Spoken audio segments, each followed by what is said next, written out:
Without a doubt, hands down, my best place, the best place I've stayed on my trip, has been the Beechtree Inn in North Carolina.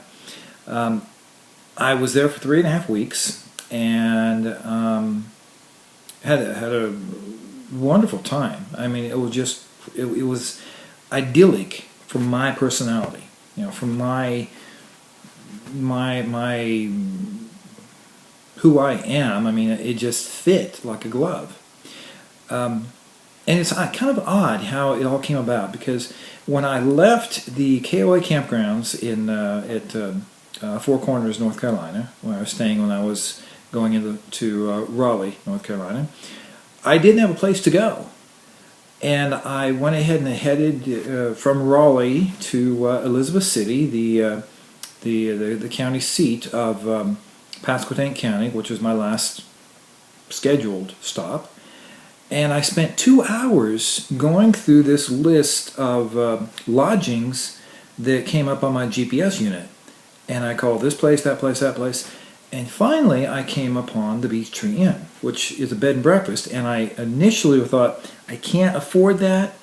But then I began asking, what do you charge for a week's stay? And it just fit. You know, Ben and Jackie were just exemplary people. They made me feel welcome, and if I had an unlimited amount of funds, I'd still be there today. This coming up is my amateurish attempt at my novice attempt at giving you a little tour of what I enjoyed so much staying there the time I did. It is Sunday morning, just prior to noontime.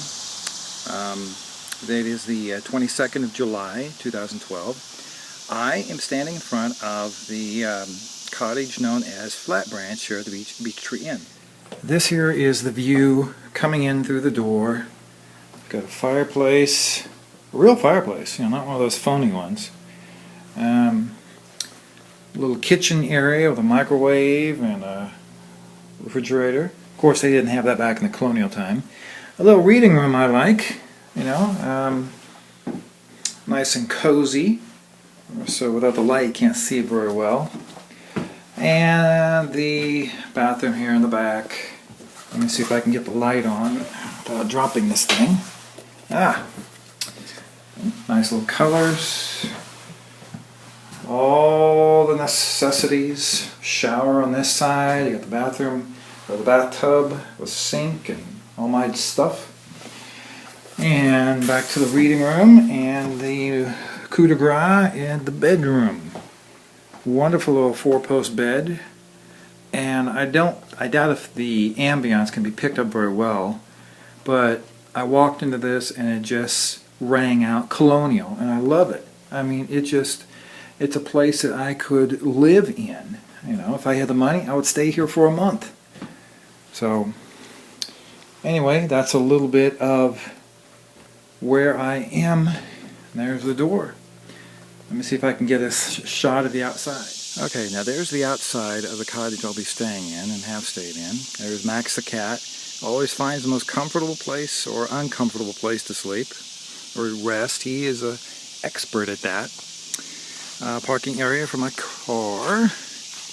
And I've been told the name of the dog before. I can't think of it, but he's very friendly. And but this is the stepway up to the house. And I'm going inside one more time just to double check to see if I left anything behind. But this is a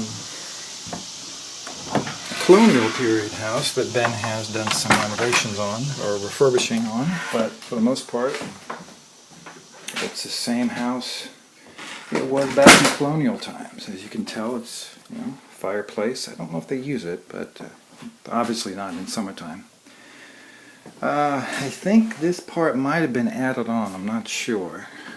Or it could be this area over here where Jackie works with her computer. Upstairs. And this is the kitchen. And there is this area, I know, is definitely colonial era. Part of the original house. I think it's from 1760. I've recorded a few things in here. Let me see if I find the lights.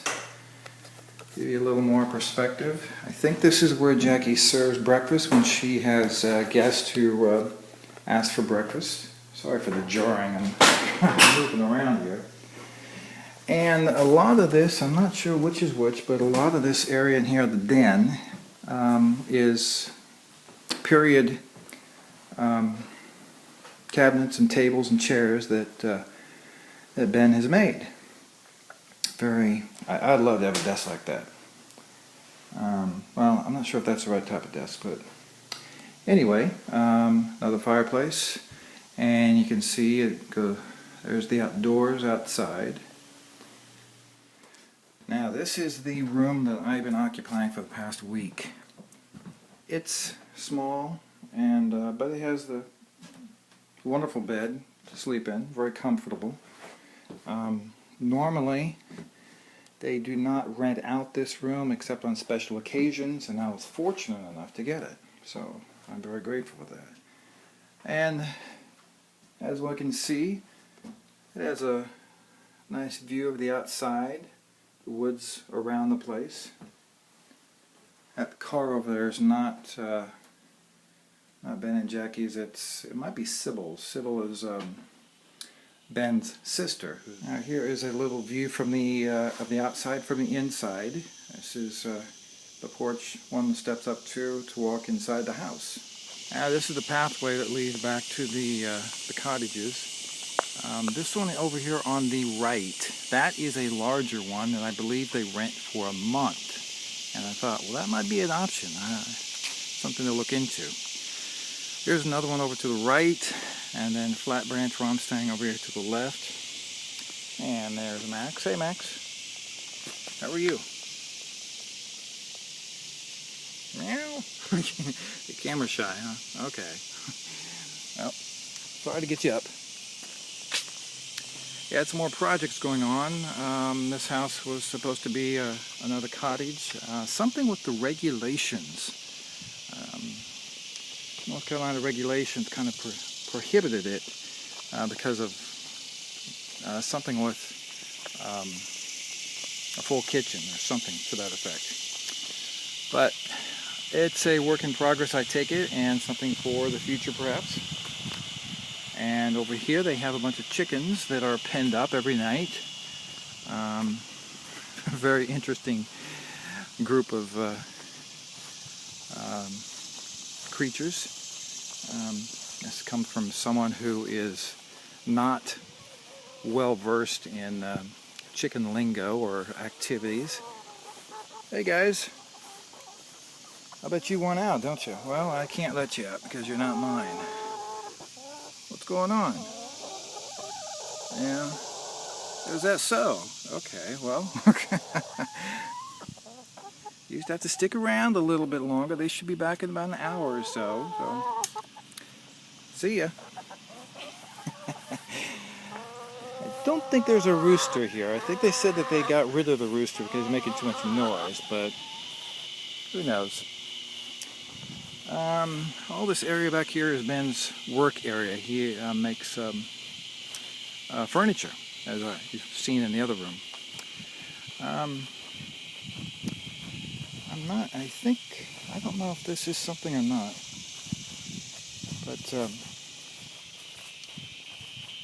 you got cornfields over there to the far right. I think that belongs to them, but I'm not sure. And lots of garden produce over here to the right. And here comes the dog whose name I do not know yet. I told Jackie I'd never seen the gardens with the plastic covering the plants like this before, and she said keep the weeds out or something to that effect.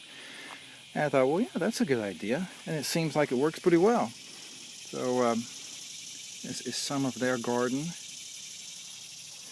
Everything looks to be growing very well. And there's more stuff over here.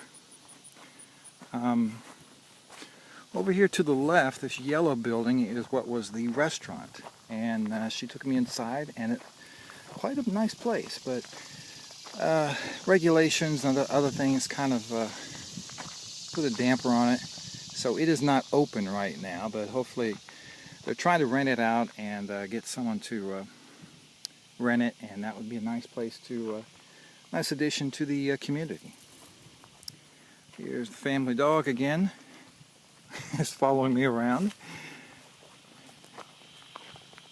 I believe she said that they own the land to the road, and I'm assuming it might be this land also over here, but you know, since this corn is still, but I don't know, you know what they say about assuming. But here's more of their garden. Very interesting. Lots of different produce. It's got some trees with it's got some fig trees, got some blueberry bushes or plants, grapes, you know. And even if you see that white box way down there at the end, that is for honeybees. They just started getting into honeybees, or bees, honeybees. I think she said it might be a year before they actually get any viable honey from that. So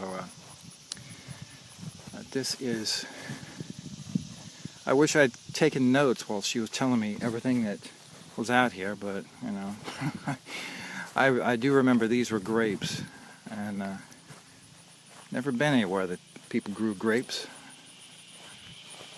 These two houses were more projects for expansion, and sure it'd be nice to see all of this active and